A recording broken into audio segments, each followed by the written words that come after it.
So Ken, what are you expecting to hear at the court today? Good morning, Joe. Well, it's first important to point out that by the way the court has handled this case, it's already made a decision that's affected the presidential election, because by not agreeing to take it up when Jack Smith first asked them to do so on an emergency basis, and then by not taking it on an expedited basis, sort of taking it under regular order here, they've already created a significant delay here that means that this election case, however they rule, can't go to trial probably before the fall.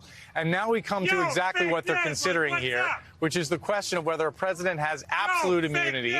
And then there's a second question here, which is whether anything that Donald Trump is accused of would actually constitute a presidential act implicated in the immunity question. Yeah. Just making sure you're okay. Is everything okay? We hear someone yelling. Yeah, it's fine. We have a heckler here outside the Supreme Court. I've got to say, they obviously have been following the David Pecker testimony. They're yelling fake news, and they obviously want viewers to know that Donald Trump lied about JFK's assassination, tried to blame Ted Cruz. He's yelling fake news also because Donald Trump lied along with David Pecker. They worked together to lie about Ben Carson, to lie about Hillary Clinton. Fake news all around. So I want to thank him for actually framing it for us. We want to make sure you're okay, but also we want everybody watching to know that person screaming fake news, obviously talking about all the lies that Donald Trump perpetrated about Hillary Clinton and all of his opponents in 2020. Go ahead. Or 2016. Go ahead.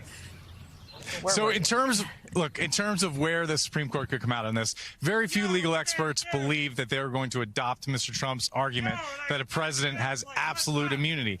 But there is a possibility that the court may decide that there are some decisions presidents make, for example, in the national security realm, that perhaps shouldn't be subject to the scrutiny of a prosecutor.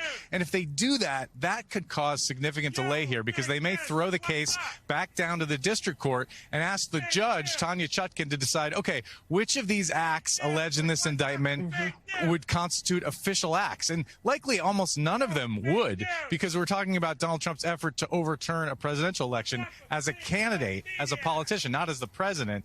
But nonetheless, asking the judge to do that could significantly further delay this case and mean that it may not get to trial before the November election.